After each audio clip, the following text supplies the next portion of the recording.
Right, we might get started now. Thank you everyone for joining us this morning or this afternoon, wherever you might be based. It's lovely to see so many familiar names online, but also so many new names as well. So thank you for joining us. Hi, we can't hear. We can't hear. Okay. I can hear you, Sarah. Okay, thank you. I can hear you. I can hear you, Sarah. Wonderful. Thank So you. it must be from their end. Might be on that end. I'll just keep going and see if we can get that sorted in the background for you as well. Okay. So for those of you who don't know me, my name is Dr. Sarah Burkhart and I'm the chair of the Pacific School Food Network. And on behalf of the network executive team, I'm delighted that you can join us today for our launch event.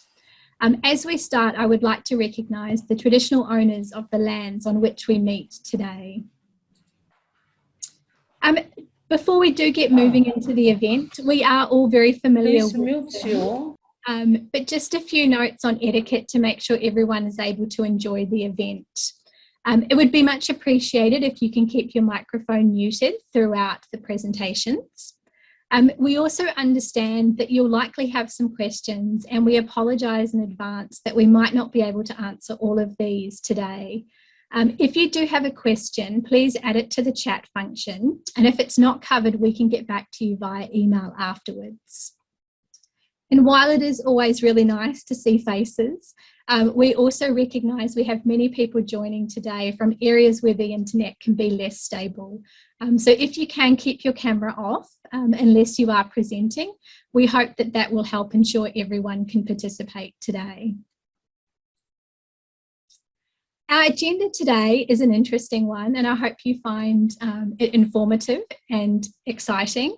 It provides an opportunity to learn about the Pacific School Food Network, including our vision, hearing from our guest speakers, and information on how you can get involved. So after speaking about the background and the vision of the Pacific School Food Network, I'm going to pass over to our guest speakers. Today, we're very privileged to hear from Mrs. Alvina Karan from the National Food and Nutrition Centre in Fiji. We also have Ms. Jill Losey, who's going to be joining us today. Unfortunately, Josephine is unable to be here, but Jill is from the Ministry of Health in Solomon Islands. We also have Mrs. Bryn DeMay from the Ministry of Education in Palau, and Dr. Viliamu Pakola, who's a Senior Health Promotion Strategist for Health Promotion Forum of New Zealand and a Research Fellow with Otago University. We will then finish up our session with some information on how to get involved in the network and what you might like to be able to get from that. Before we start too, there are many people that I'd like to thank for their support and encouragement in establishing this network. I won't run through everyone's name on this slide, but I do really appreciate all of the assistance that you've given us in some way to getting this network up and running. It's been a lot of work, but we're really, really excited to see where we can go with the network and what we can achieve. So thank you very much. I also would like to thank our executive team, who you will see throughout today's meeting. So we have Associate Professor Pragya Singh, who is our Vice Chair from Fiji National University. We have Ms. Anne Heyman, who is our Education and Capacity Building Lead from the FAO UN Sub-Regional Office for the Pacific Islands. We have Dr. Danny Hunter, our Research Lead, a Senior Scientist for the Alliance for Biodiversity International in CIAT. We have Ms. Jessica Ranieri, our Communications Lead, and a Senior Nutrition Sensitive Agricultural Advisor for the Australian Centre for International Agricultural Research and the Department of Foreign Affairs and Trade. And we also have Mrs. Clarissa McKay, who is our Advocacy and Policy Lead from Eat Right, Be Bright. So thank you all as well for all of your input in getting the network established and up and running. It really, really is appreciated, and you're such a wonderful team to work with, so thank you. So just to start and get some context for our session today, school food and nutrition environments offer an entry point to reach children, parents, school staff and the wider community to improve food consumption behaviours and can include relevant policy and standards, provision of nutritious foods in and near schools, nutrition education and complementary activities, for example, integrated curriculum, using school gardens for practical learning experiences. Two regional studies were undertaken by University of the Sunshine Coast and FAO that explored the current state and capacity for school nutrition education programs in 2018 and school food programs in 2019 across 14 Pacific Island countries. A key recommendation from this work was the establishment of a mechanism to support collaboration and sharing of resources and experiences. A small group of stakeholders involved in the second of these projects had the opportunity to attend the Global Child Nutrition Foundation Forum in December 2019, where the idea for a Pacific School Network was first discussed. Since the GCNF Forum, we have slowly worked towards the establishment of the Pacific School Food Network. Our vision is to improve the health of Pacific Island children, their families and their communities through healthier school food and nutrition environments.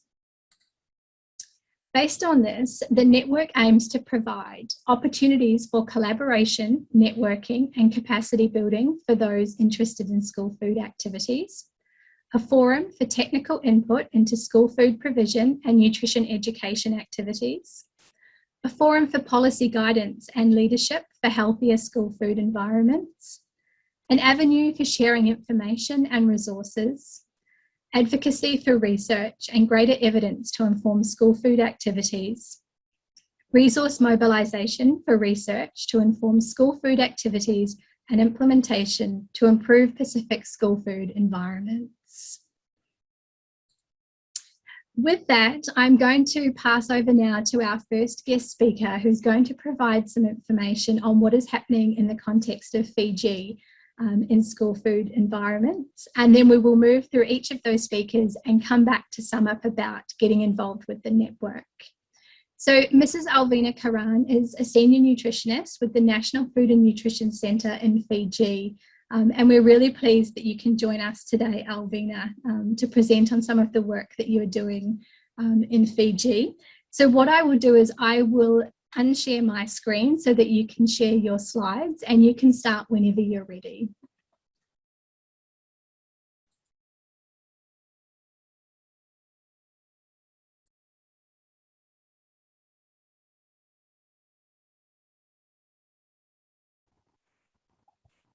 Okay. Thank you, Dr. Sarah. It's a pleasure to join the network and to be presenting this morning or this afternoon, wherever you are. I just have a short presentation and I'm presenting this on behalf of Ateva, who unfortunately couldn't join us right now. So just briefly on our health promoting environment here in Fiji, we've just recently received the report from University of Sunshine Coast through Dr. Sarah's team. And just briefly on that study, we've found that there's about 80% of our schools that are selling sugar sweetened beverages. There's 60% of lollies being sold in the school environment. And so that's just setting the platform for the school environment that we have here. Now, in terms of just introducing our health promoting schools program here in Fiji, so they support through policy, environment, capacity building, and then also I'll just share briefly our challenges and opportunities. And as mentioned, there's a lot of change in the diets, both in rural and urban populations. That was also seen through the recent study. And there's a lot of high availability of unhealthy, highly processed, nutrient poor rich foods around the school environment. And very few outlets are actually selling fruits and vegetables to the children. And we all know the cause and effects of this on our children. For this school year, unfortunately, our children have been home since mid-April until now, and just next month, our secondary school students would be going back to school. So all this while for this year, they have been home. So the environment that they've been in, it's more at home than in the school. But from next year, when schools normalize, then we need to be looking after what they come back to. In terms of the policy environment, we have from national policy documents, that is our 5-year and 20-year national development plan, the specific mention on school environment and protection of children's health, as well as the Fiji policy on food and nutrition security. This policy is almost there at the gates, and hopefully we are able to get the cabinet approval by the end of this year. And we also have a school canteen toolkit that's just awaiting approvals from both Ministry of Health and Ministry of Education, so that we can get this published. This toolkit for the school canteen operators, the school managers, even health promoting school teachers, so that they are able to share or work around the school environment and how can they keep it healthy.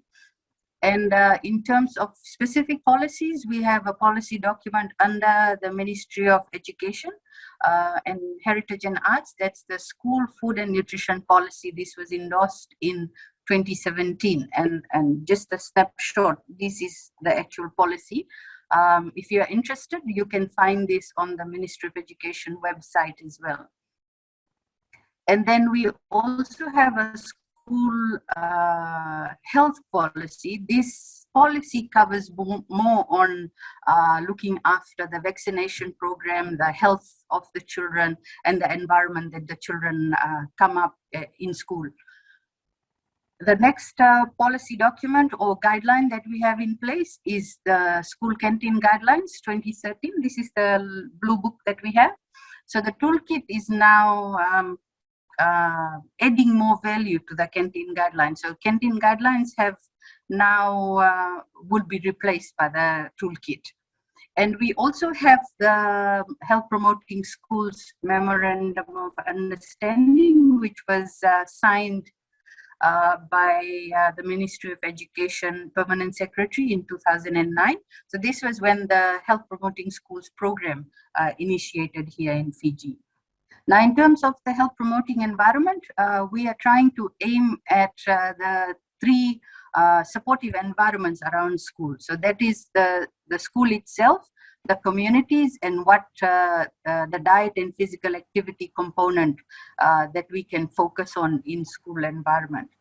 Now, children, as we all know, are vehicles for information, so translation of knowledge from school to homes and into their communities. So if we teach children good habits, good practices, what they take back home is also influencing changes at home as well.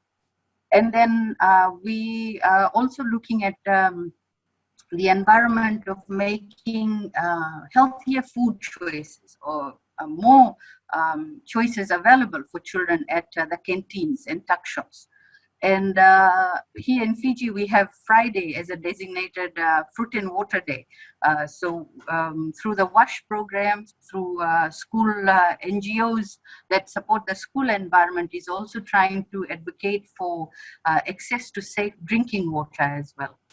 And safe food safety, or safe food, is also very important, because little children are more vulnerable to gastrointestinal problems, and then because they do not have a habit of checking expiry dates or quality of products, they can be exposed to all these unsafe food around them.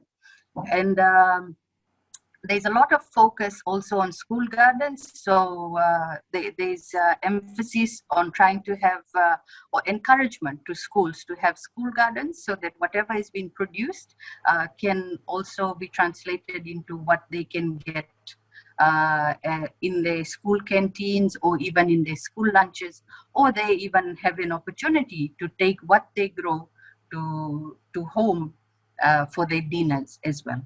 And designated space for physical activity, both indoors and outdoors, is also conducive and making the environment conducive for children as well.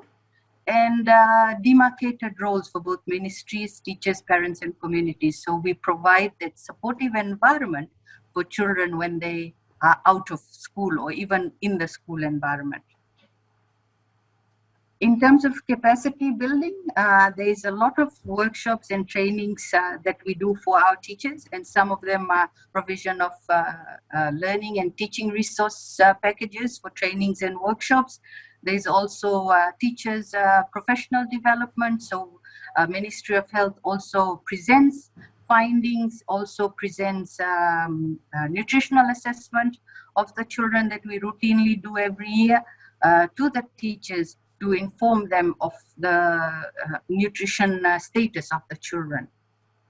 Health promoting schools advocacy sessions are also one of the components in the almost 300 schools that we have designated as health promoting schools.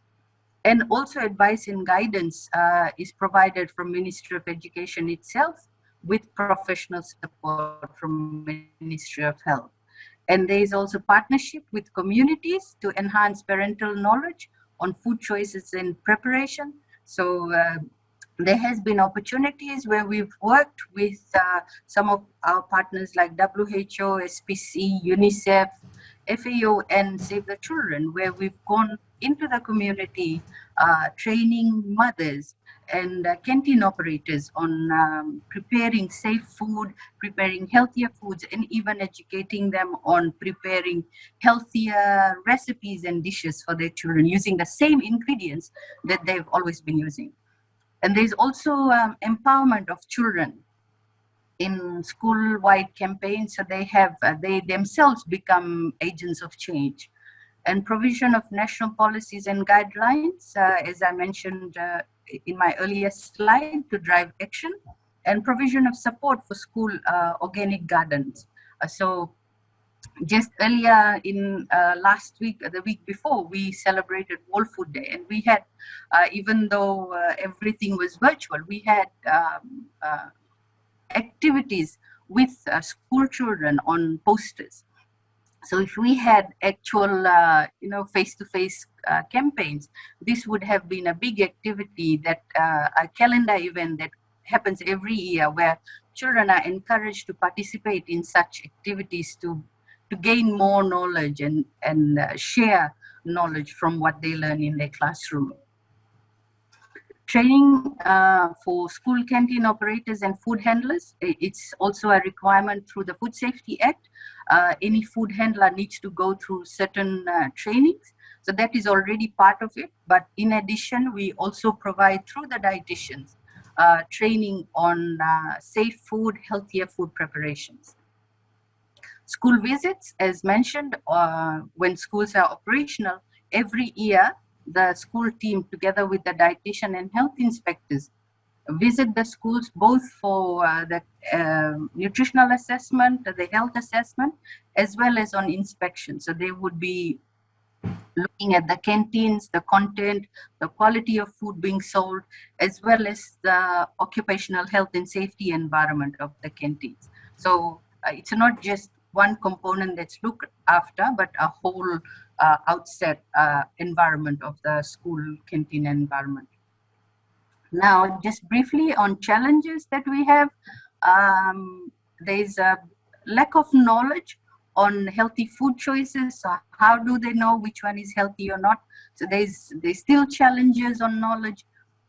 There's a little bit of challenge on awareness on hygiene during food preparation, handling, and storage. So that's something that we are trying to include as part of the toolkit. So when schools are operational, they take that into account as well. Poor quality of food being sold in school canteens. So through the school canteen policy, this is something that we try and eliminate. In addition, there is a lack of available funding for school gardening programs. So growing up, we knew that gardens were part of our school environment or learning environment. But now there's some changes where this is kind of put aside. So still, it's a bit of a challenge, but we are trying to get around it. Financial pressures in terms of looking at profit. So a typical rent here in Suva for a school to run a school canteen is around $1,000 to $1,500 rent. And if they are just selling, fruits and healthier things, the biggest complaint is they are not getting enough money to be able to pay for rent. So those are some of the challenges that we face when we discuss these things with canteen operators. There's limited school space for gardening and physical activity, and as well as a designated person to be looking after all the garden produce and even the maintenance of the garden. There's a lot of offers of sponsored items, and most often that's the less healthier items. Perception that children want to eat healthier items is also a challenge. So if they put a plate of cakes with a plate of just apples, the cakes sell much faster than the apples. And then there's teachers and management who don't conform to the policies and the rules around healthy eating. And then the overall environment. So once the kids step out of the school environment, we have hawkers who sit outside of the school during school break. When the children come out at 3:30, there's a whole lot of packaged food items sold at the very gate of the school. So those are some of the challenges, as well as advertisements which encourage children to buy unhealthy processed foods. But with my long list of challenges, there's also opportunities. So we have policies and guidelines in place that we continue to strengthen. And then we are looking at institutionalization of HPS. So not just having these 300 schools that we have right now, but the aim is to include all the schools in Fiji to be health promoting schools. And then we don't have dedicated dietitians for the school health teams. So if there is 3 dietitians in one subdivision, the other work environment or work priorities take precedence. So she might not be able to cover 1 school or 3 schools in the week. Sorry. And then in terms of collaboration and more community engagement, that is something that we also look at, because once we go to the communities, they are very happy to take part in supporting the school environment. Translation of healthy practices from schools to homes and using children as influencers is an opportunity as well. Delivery of health initiatives in schools, example, supplementation, deworming, and even meal supplies is an opportunity as well. Improving child, parent, and teacher health is also an opportunity where we can talk to them about eating healthy. And improving, working with local vendors and stores and even farmers to provide raw materials and items at child-priced options and child-sized options as well. So instead of the big packets of items or snacks that they get a smaller, kid-sized package instead. In terms of way forward, there's still a lot of opportunity for us to work with the multi-sectoral engagement and our partners to try and make our school environment healthier. And there is a lot of opportunities as well on school-based approaches and assessments that can be done. And monitoring is something that we have a challenge with or face difficulties with, because we can implement hundreds of thousands of policies, but if it's not monitored and continued to be enforced, it's just a document sitting at somebody's office. And then we need to continue to sustain the school nutrition programs. We can come up with programs, lovely documents that has everything, but in order to take it to the school and continue to run with it is also something that we can work with, but it needs to be sustainable to continue to work. So that's all I have, and I'm happy to take questions. Thank you very much.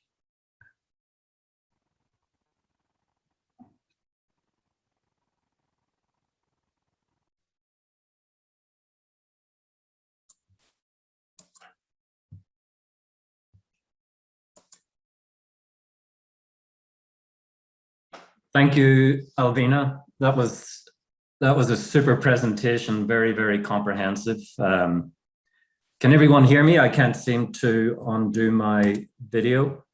Yes, I can hear you, Danny. Is my video, can someone open my video? It's not opening. Okay, there we go. Yes, Alvina, a super presentation, and I think that's just really set the scene nicely for what the Pacific School Food Network is all about. You've highlighted the challenges and in terms of improving the food environment in schools, the overconsumption of many sweetened and processed beverages, and the underconsumption of fruit and vegetables, and the kinds of topics and issues that we need to be addressing, and if we're to try and reverse that and promote much more healthy diets. And I really like that three-pronged approach that you highlighted in terms of efforts at improving food environments.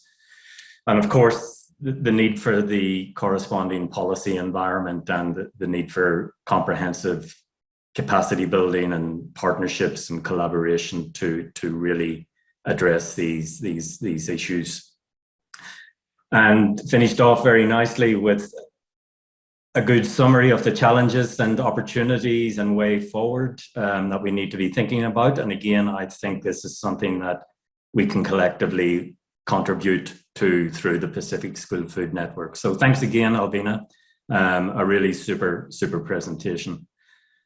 I think now we're moving on to the presentation by Bryn DeMay, and Bryn is the program manager for the food service program with the Bureau of Education Administration and the Ministry of Education in Palau. And Bryn is going to talk to us today about her role and the food service program and schools in Palau. So over to you, Bryn. All right.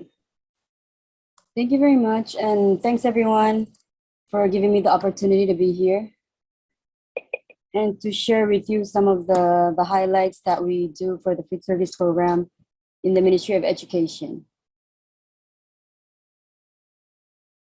So my name is Brenda May, and I work for the Bureau of Education Administration in the Ministry of Education in Palau. And as a program manager, I'm a food service program manager, and I've been working for the past 7 years. I started in 2014, and I'm in charge of overseeing the school lunch program for all public schools. The lunch program feeds about 2,259 public school students on a yearly basis. And the public school system, there are about 17 public schools, which there's 16 elementary schools and 1 high school, and we call it Palau High School. It's literally across the street from the Ministry of Education. And there are approximately 30 cooks attending to the school kitchens and cafeterias, and they come every day to prepare student meals every lunch hour. So my major role as the program manager is to plan, organize, and manage the food service program, as well as its operations. I supervise 4 staff. I work with 2 nutritionists. One is Chaika volunteer, nutritionist volunteer from Japan, and one is ICDF Taiwan, nutritionist volunteer. And they assist with me regarding menu development and nutrition management, pertaining to the student lunch, as well as going around all the public schools conducting food education on a monthly basis, as well as conducting cafeteria inspections. They also help to establish and implement guidelines and requirements for all activities that I do, which is a great help. I also monitor and evaluate program services to ensure productivity, safety, performance, and efficiency goals are met. I prepare and maintain records and reports on operation and progress of the program towards its objectives. So why I'm passionate about providing healthy student meals and improving the food service program, because you know, we're islanders and we know that NCD is a problem, and for us Palauans, it is kind of a crisis in Palau because of the inactive lifestyle.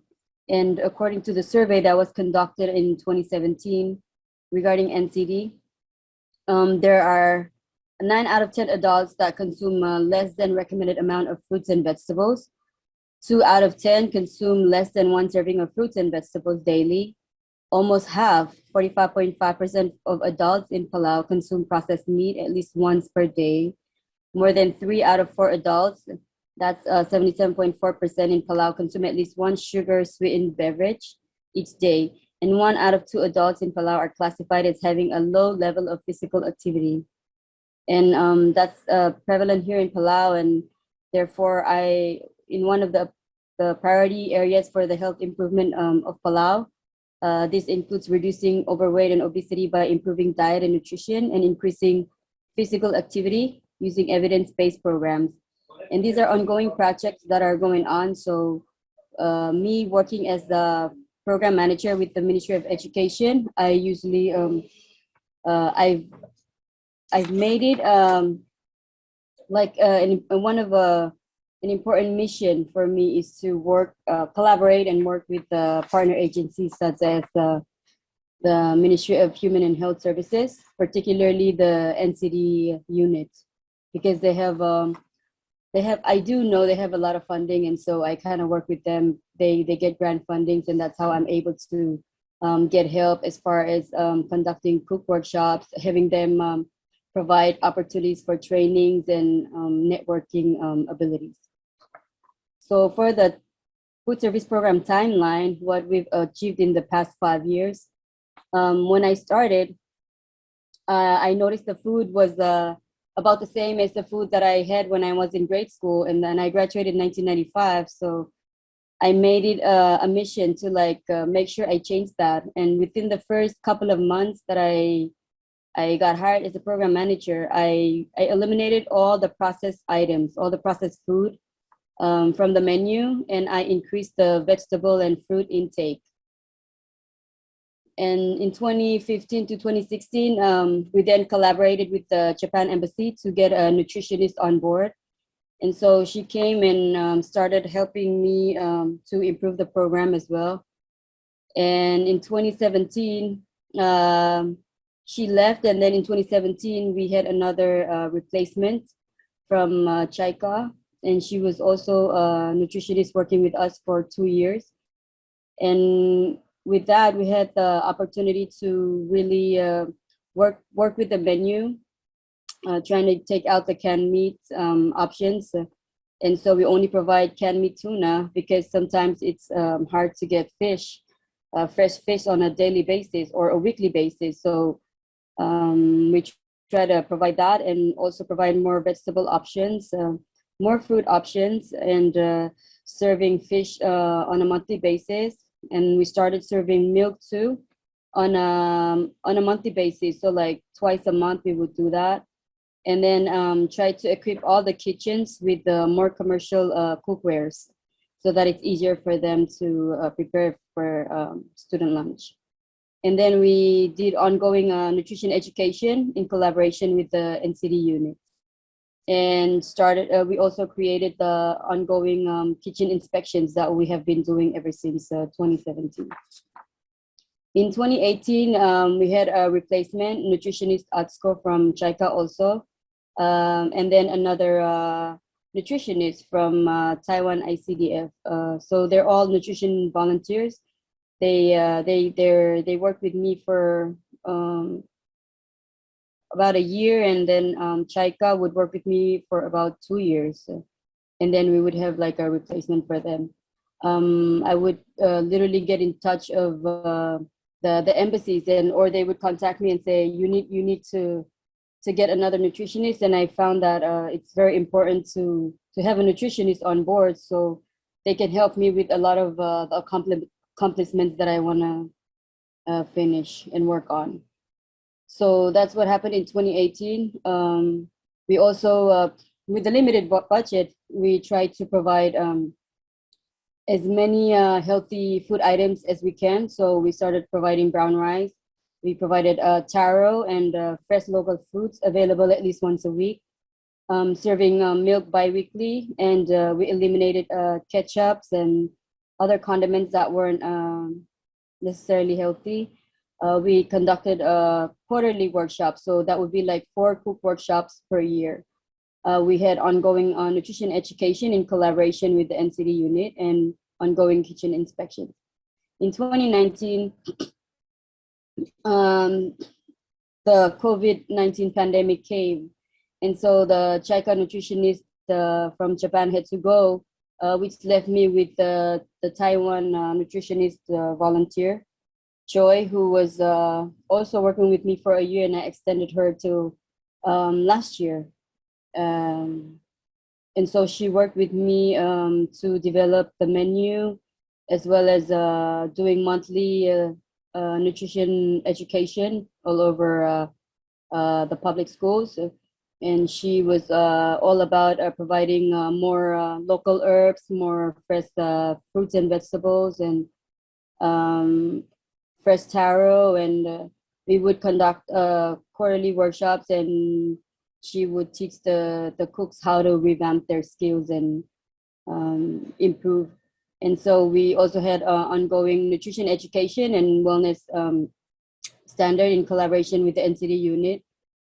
We've been trying to have a consultant work with us to see if she can help us implement the national policy. And this would be the nutrition education and wellness standard. That would be the policy for all the public and private schools in Palau. So that's still ongoing. In the meantime, we still keep doing what we do, and which is doing kitchen inspections and food safety. We try to do quarterly workshops with cooks and parents, and we were able to, just last summer, we were able to do a cook workshop as well as a parent and student workshop. So that was very interesting, and we learned a lot from that. So for food service program highlights at a glance. So the main thing that we've done is from 2014 to 2015, we've eliminated corned beef, spam, and hot dog in the menu while acquiring cafeteria supplies. In 2015 to 2016, we've increased our budget by 100,000. We switched from food vendors to cafeteria for Palau High School. We started serving more fresh fruits and vegetables. In 2016 to 2017, we added staple meat options and increased fish, taro, plus fruit and vegetable amounts utilizing local vendors. We revitalized work process and added mandated activities such as yearly inventories for the cafeterias. From 2017 to 2018, we replaced outdated school kitchen appliances. We added quarterly kitchen inspections and cook workshops. We had additional vehicle for errands and deliveries while utilizing resources from partner agencies. From 2019 to 2020, we continued to replace outdated kitchens and appliances. We conducted quarterly cook workshops and kitchen inspections. We worked with the NCD unit to draft policies, which is the Student Nutrition and Wellness Standard, which is still being in development right now. We improved the school lunch as well as added new nutritionist volunteers. In 2020 to 2021, we're gonna have a new dietitian working with us. She's arriving this month, so we're very excited for that. We've added 100,000 to the budget in order to serve breakfast for all public schools come November. So November 1st, we're gonna roll out a breakfast for all the public schools. So that's gonna be interesting as well. We're gonna continue having quarterly cook workshops and necessary trainings to improve the cooking skills for the cooks and uphold the idea of healthy student eating, because both breakfast and lunch are now in the process. And so our budget right now is at about 946,000 per year. And my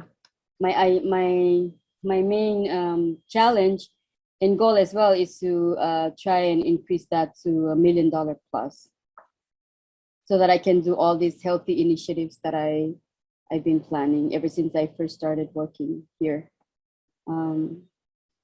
So for the NCD prevention within the ministry and collaborating agencies, the idea is to promote a healthy lifestyle for students and to achieve in order to be healthier citizens today and years to come, and also decrease the rise of NCDs in Palau. How? By doing ongoing activities that we do, such as food and nutrition education throughout all the schools, improving student lunch menu, and creating a health and nutrition policies mandated by the leaders of Palau, through the policies that we can implement and affect change.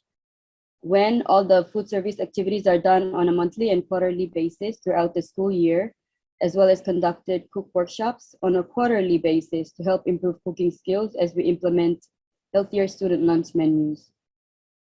Lastly, we want to collaborate with partner agencies such as the NCD unit with the Ministry of Health, other ministries such as the Ministry of Agriculture, nonprofit organizations, JICA, Taiwan Technical Mission, US Embassy, Japan Embassy, Taiwan Embassy, community partners, schools and parents as well, in order to help the fight against NCDs in Palau.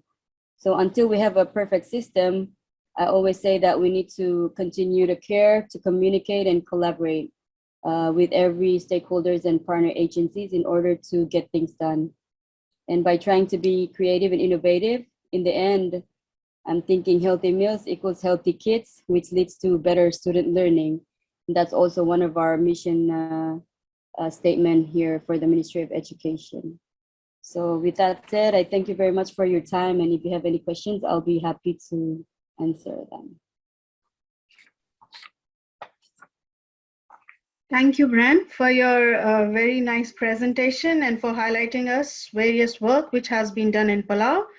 And your work is really commendable because you have secured in this time of COVID-19 also the budget for breakfast in public schools. And I thank you and your team for doing that commendable work. All right, thank you very much. After saying so, our next presenter for today is Dr. William A. He is a public health physician government with Government of Tonga, currently working as Senior Health Promotion Strategy Specialist in Pacific Health with Health Promotion Forum of New Zealand. He is also a research fellow and lecturer with Odako University. Prior to that, Dr. William A. led the fight against NCD as team leader with Pacific Community, supporting the 22 Pacific Islands and territories. He has a special interest in diabetes, obesity, and believes diabetes is the face of NCD in Pacific. Over to you, Dr. William A., for your presentation.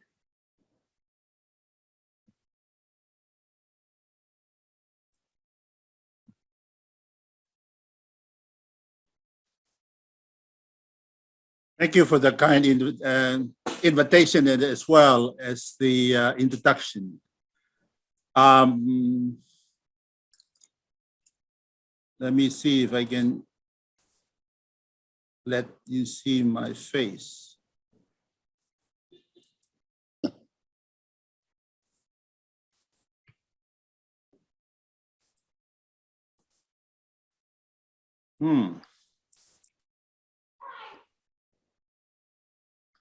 Okay, could someone put up my slides, please?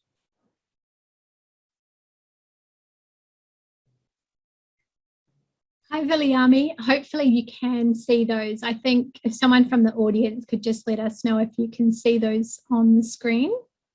Yeah, it's right there. I can Thank see you. it. Okay, what I see in my screen is just the introduction, guest speaker, and my name and all that. I did send, okay, there you are. Thank you, my apology for that one. Anyway, thank you very much for the previous speakers, and I think you have covered everything that we need to know and we want to do for our school children in the Pacific. What I'll be talking about is just sharing with you briefly one of the pieces of work that we have done actually here in Tonga. And that is exploring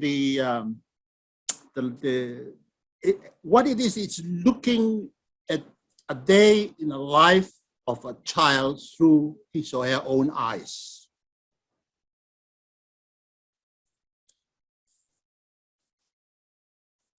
And I will be able to control this, to move forward and stuff.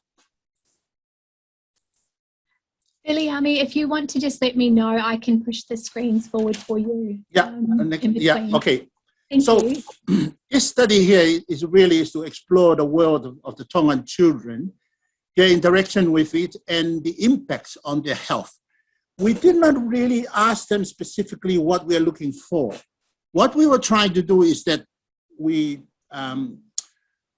will see what they come up with, and then we'll develop the study that we'll be looking at, and you'll see later on. So we requested in our study very widely, very open, that we can study anything and everything about the child's life, to look at their world through their own eyes. Next one, please. Next slide. And of course, like everyone else in the Pacific, NCD, non-communicable diseases, and obesity are the big ones. And you can see that Tonga is no different from any of the other Pacific. The prevalence of NCD and obesity, especially childhood obesity, is just on top of the world. Thank you. Next one.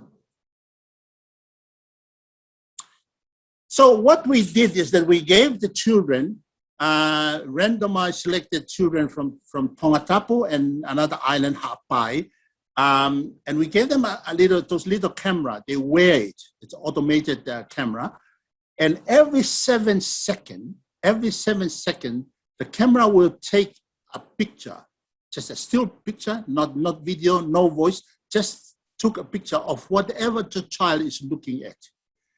And it was so amazing, approximately 18,000 images per child we collected. So there was a lot of data. And then after that, then we study, someone was interested in smoking, so we can look at the same set and study smoking, alcohol, junk food, physical activity, screen time. And we came up with about 20 different papers written out of the same study. But actually, the study was actually done by the children themselves. They were wearing the camera for 3 days, and we intentionally including the weekend, Friday and Sunday, especially because they go to church and they mingle in the community. So we can practically, because it takes a shot every 7 seconds, it's almost like you can actually know when he leaves the child leaves the house, and when he arrives at school, and how he gets to school, between school and home, and so forth. So, and then we collected all those data, and then we analyzed that, and then we wrote quite a few papers out of that. Next one. And then, of course, the bit that I'm just focusing on today, it's just a part of the study we did. We look at food me'akai in Tongan, in one of the other islands, Hapai. And the goal was to contribute to the prevention and control of diet-related NCDs in Tonga. And then we were looking, the aim was to examine the nature, the source of the food the Tongan children were eating in that particular island. Thank you. Next one. And the data analyzed, we look at the nature, the food type, eating episode, the setting, where do they eat, and who buys the food, if they buy it from the tuck shop or from the supermarket, and where do they get the source of food that they are enjoying. These are the little children. Thank you. And the results, was quite interesting because we found out that we kind of divided the food. One group we say they're the junk food, and we say that they're non-core, and then what we considered is normal and quality food, we call it core food. And as you can see from results, the next one, that snacking was the most predominant eating episode among these school children, compared to the core food, that is the food, the staple food that we would expect they are healthy for them. So snack on non-core food at twice the rate of the children eating normal food or the healthy food, healthy options. Yeah. Next one. And here's some of the pictures that came up with the sort of, you can food wherever they are at home or they're traveling in the ground, and I'm just showing you a couple of slides here to just illustrate the kind of picture that we analyze and get out that data from. Next one. And this is the children, even they're traveling in the vehicle or sitting at home or attending a feast or something in the community, we would be able to work out what kind of food they are actually eating in those 3 days. Next one. And then, so after we get the result and then we find out that most of the food that consumed by school children at that age group are snacks, or what we would call junk food. And here the kind of recommendation we gave, of course, that they should really make sure that reflected in the national NCD strategy. And they already have a school food policy. Actually, our group were also requested to review that. And that was a very interesting one because we were reviewing it. The implementation was really where it needs to happen. The actual policy itself was perfect, was very good. And so there is also a couple of recommendations here from our group that the maintenance or increase in junk food taxation like SSP, and it's been done in Tonga. And also what happened in Tonga, they reduced the taxation on fruits and vegetables, and they increased the taxation on what considered to be junk food. And of course, to consider the taxation or restriction on some of the trade, because I think trade is becoming a big issue in the islands, in Tonga, and I'm sure in other islands as well. Thank you. Next one. And our conclusion then, of course, just like many of the other islands, we say that we're still in a nutritional transitioning from, really consuming what we grow, what we're having now, that we eat what we don't grow and we grow what we don't eat. Even though a lot of people are still growing, this agriculture, they had this saying that from plot to plate. But I ask, whose plate? They actually grow the vegetables and they sell them, and then they go buy the junk food. They fish and get the fish and they sell them, and then they go again and buy something that's not nutritious. So it's important that we grow what we eat. And actually the farmers themselves and our community and our people should be consuming that, not selling it for the hotels and rich people and the people who are already healthy. I think that's a big issue there. And of course, we realize there's no single intervention can tackle obesity and diet-related NCDs. And as it's been said in the other presentation, it has got to be a multi-sectorial approach. It's a multi-component, it's complex, various setting, individual, the families, the churches, the community, the government department, and the whole of community-based approach. And we felt that the little tool that we're using here, having the children worn those cameras, really informed us of what it is they see in their own world. Because we know that if you keep on seeing something, and it's eventually you believe and you think that it's something that's good.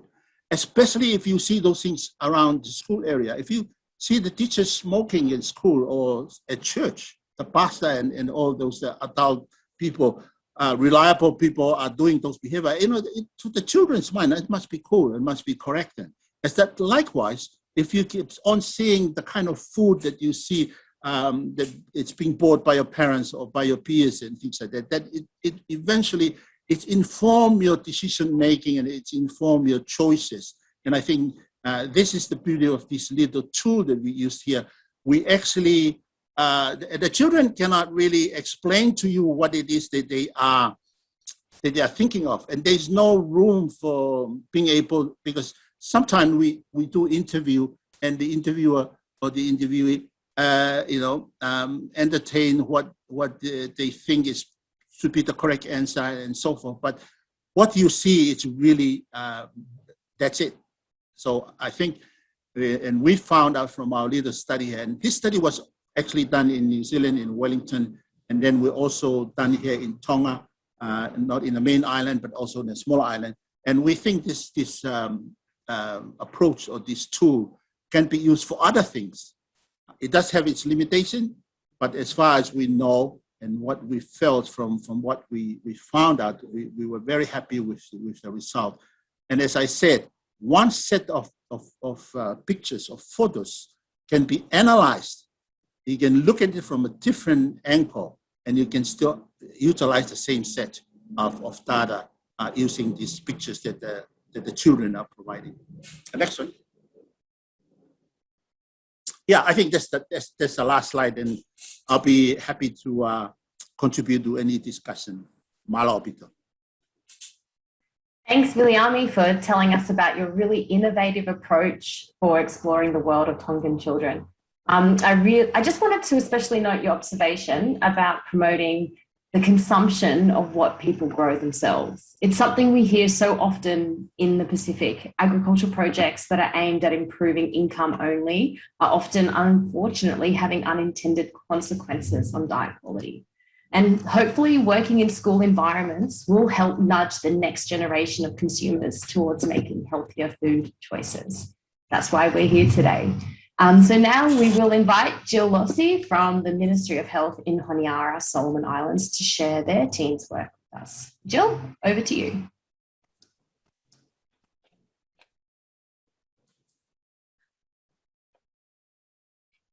Hello. Hi, Jill, we can me? hear you. Yes, we can hear you. And we can see your screen. So please, when you're ready. All right. Hold on. Okay. Yes, hello everyone. Good morning. So this is Jill, Nutrition Officer for Solomon Island Ministry of Health. Sorry, I have to turn off my video since the internet connection is poor here. So I'm going to share what we have been doing in the Solomon Islands in terms of school food program. Okay, so I'm going to talk about the organizations, the departments that are involved with school activities, some of the activities that are happening in the schools right now, challenges, achievement, and way forward. So we have these ministries that are involved in school food activities or school food programs. We have the Ministry of Health that consists of nutrition unit, health promotion department, food safety unit.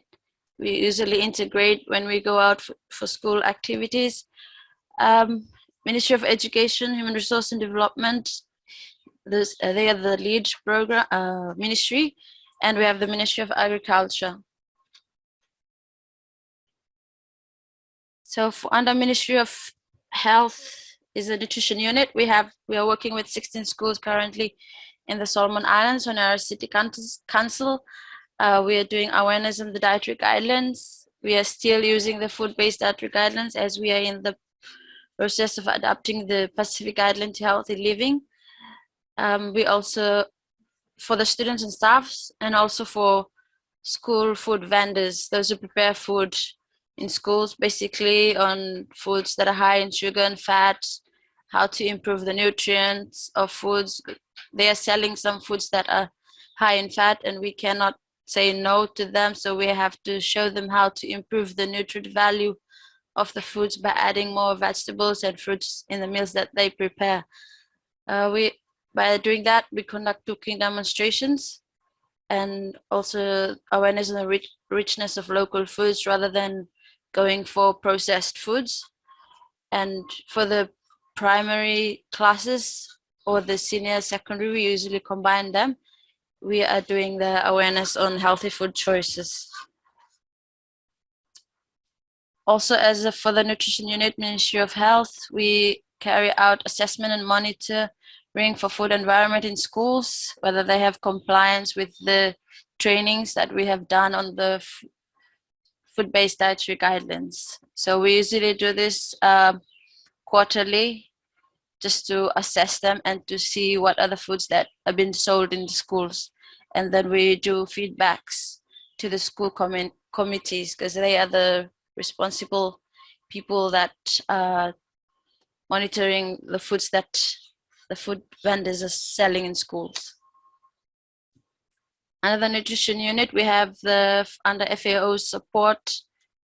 That's where the adaptation of the guideline comes in. We are having training 8th to 9th of November. This will be a multi-sectoral training, not only for Ministry of Health, but we have education.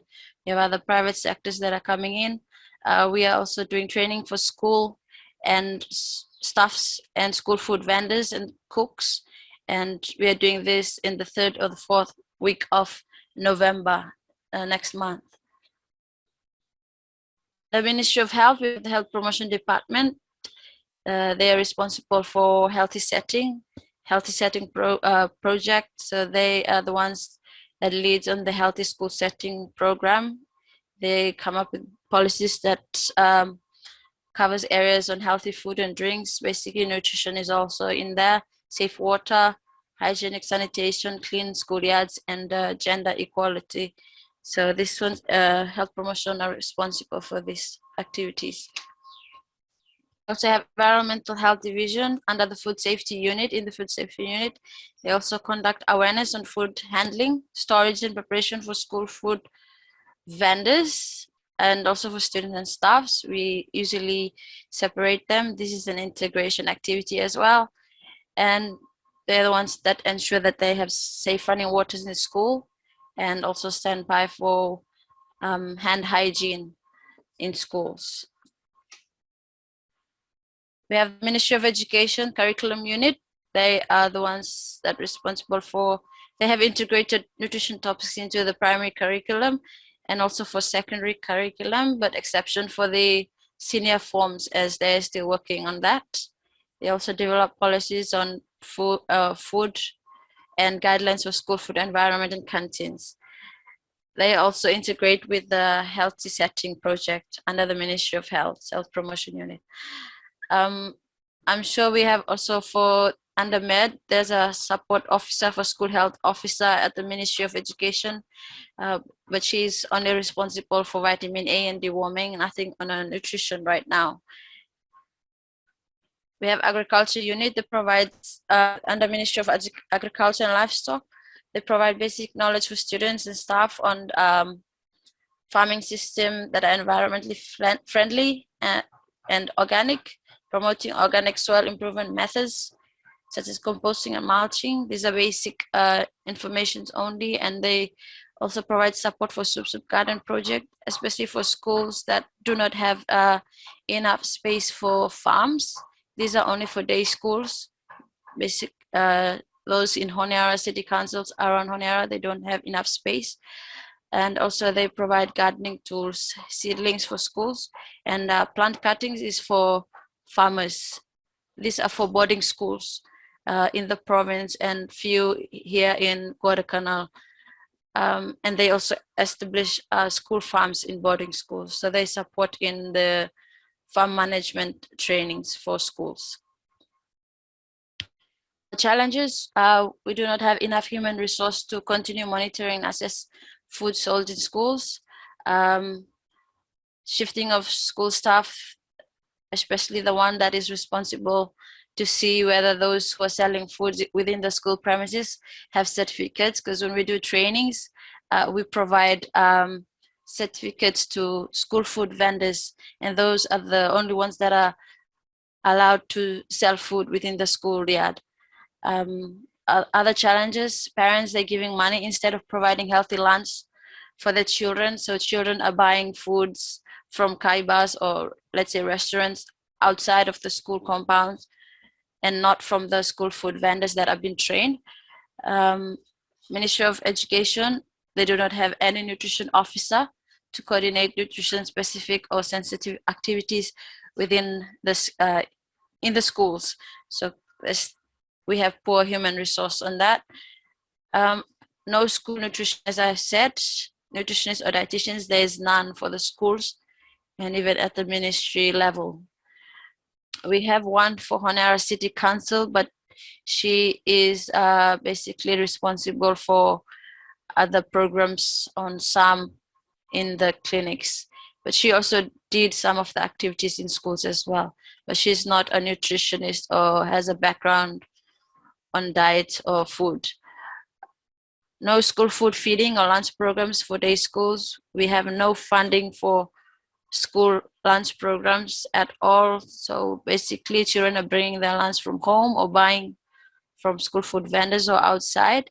We have limited funding for school activities. Currently within the Ministry of Health for food programs, the funding is very limited, not enough to cover even all the schools. We have some of the achievements. Yes, schools were certified as healthy promoting schools. This is under the health promoting school settings. We have schools who are certified. We have school food vendors that are provided with certificates. This is for those who are trained on food and nutrition, and also for food safety, food handling. Those are the ones that are allowed to sell food within the school premises. There is improvement in school food and environment in schools. Yeah, they've built market houses, clean environments. There is more fruits are being sold within the school. More vegetables are added to meals, because usually they only sell like rice and chicken, wings or thighs, no vegetables at all added. So from our trainings, have improved that. We have prices of foods. Usually they sold like $10.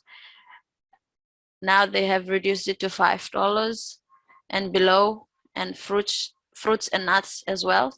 We have sugar-sweetened beverages that are usually sold by our food vendors, because our food vendors are usually the parents of the children in the schools. So few schools have managed to take on board not to sell locally made ice blocks or sugar-sweetened beverages.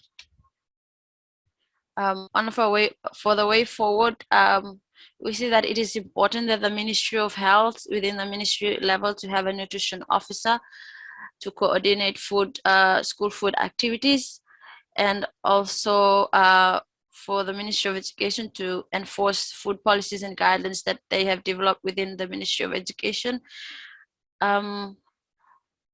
Yes, we have a school health officer within the Ministry of Education. Either we recruit a nutrition officer or the school health officer to be responsible for the nutrition activities. That's an option that we in the Solomon Island can discuss. We have also a way forward to advise schools to have school fences around the schools, and maybe during the day they do not allow the children to come out of the school. Since parents are giving money to them, they do not usually buy from the school food vendors. And also to ensure this and to prevent children from going out, we encourage school food vendors to sell variety of foods, to give options to the children, because sometimes they just don't like the food that the food vendors are selling, so they have to go out of the school compound. Yes, parents to way forward, parents to parents to prepare healthy lunches for the children to bring to school, and also teachers to inspect whether children are bringing, let's say, fruits or vegetables in their meals rather than high sugar sweetened foods or high fat foods. Also, one of our way forward is to develop some kind of activities within the school to promote healthy lifestyles. Usually maybe a fruit day or a Daniel's diet for some of the schools, they usually do it, or a sports day or water day. Also, teachers who are taught nutrition components, since it is in the curriculum, school curriculum, they need to apply practical activities rather than theories all the time on the nutrition components, so that children can learn or identify which foods are healthy. And school food vendors, like I mentioned earlier, to provide variety of foods within the school. And it is important that as a nutrition officer, we to share the importance of this knowledge and importance of healthy food to parents on their child's physical and cognitive development, because we know behavior change begins at home, so they have to start practicing this healthy eating at home before they come to school. I think that's all what we have been doing in the Solomon Islands. We, let's say, we do not have any school feeding programs right now. It's just food vendors selling in the schools, and for the boarding schools, it's the cooks that prepare foods. Thank you. Thank you very much, Jill. That was great to hear from you. And just emphasising what you were saying in your first slides about the multi-sectorial approach within government to your school food and school food environment program. You mentioned the Ministry of Health and Medical Services, Health Promotion Division, Environmental Health Division, and the Nutrition Unit. And you mentioned Ministry of Education, the Curriculum Unit, and the School Health Officer, and also the Ministry of Agriculture, the Agriculture Unit. So it really brought home the involvement of multi-sectors across government for a successful school food program. So thank you very much. Thank you.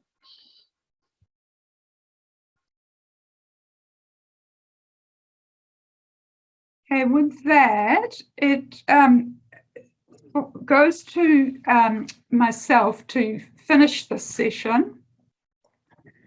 So we've heard from our 4 speakers, and really do thank them all for participating in this launch of the Pacific School Food Network.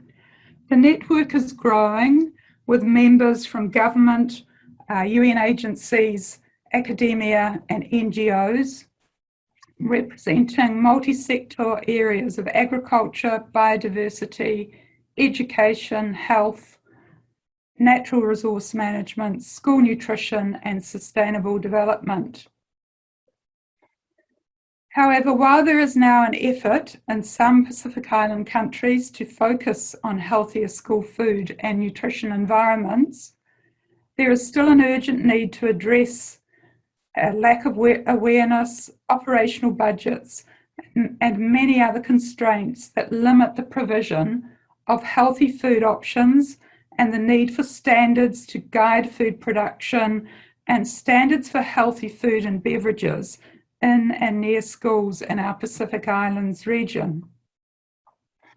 We expect that the Pacific School Food Network, alongside ongoing initiatives, will help define future entry points, identify research and evidence gaps, and priority areas of future investment in our region. As an appropriate platform to share good practices, lessons learned, and valuable experiences, the network expects to help national authorities and their partners to better inform decision-making and to improve policies and programs. And next slide, thank you. So we invite you to join us, and just a couple of slides here on the technicalities for that. So criteria for joining the network as a member includes an interest in Pacific school food and nutrition environments and systems, no matter what that interest is, and a desire to collectively work towards the Pacific School Food Network vision, and that vision being of healthier school food and nutrition environments. Members will have access to newsletters and communication and opportunities to attend webinars and events presented and hosted by the Pacific School Food Network. Members can elect to take part in a working group through an expression of interest, or you may submit ideas for working groups. And just a reminder, we currently have 4 working groups planned. There is a research working group led by Danny Hunter, an education capacity building working group led by myself, an advocacy and policy working group led by Clarissa McKay, and a communications working group led by Jessica Renare. Okay. So to join up, visit the website Pacific School Food Network, and there is a form to fill out your details, answer 2 questions, and then your application is assessed and you will receive an email. And we welcome stakeholders from the many areas and multi-sectors that link with school food and nutrition. And on to the next slide, and passing back to Sarah Burkholt to close off the webinar, the Zoom, the launch of our network. Thank you very much, Anne. I would just like to very briefly finish by thanking again our presenters today. So thank you, Alvina and Bryn, as well as Viliami and Jill, sorry. Your presentations were absolutely fantastic, and it was wonderful to see a showcase of the many activities which are going on in our region. So thank you very much for taking the time to do that. Thank you all for joining us as well today. We hope that you will think about and consider engaging with the Pacific School Food Network, and please do feel free to reach out with any questions or queries. With that, we will close the session, but again, thank you very much, and all the best for the rest of your day.